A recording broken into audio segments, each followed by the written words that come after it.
So people of the world, unite in kosher style macaroni and cheese. It has been my pleasure, Chef Shmuel, to be here with you on expertvillage.com to show you how to make kosher style macaroni and cheese.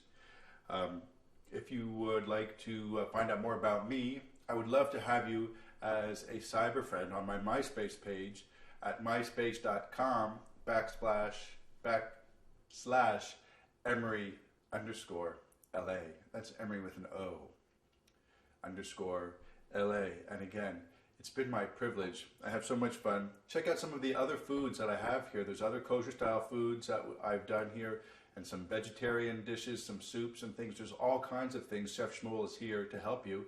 And I would love you to even send me something that you might like to see me make for you. It would be fantastic.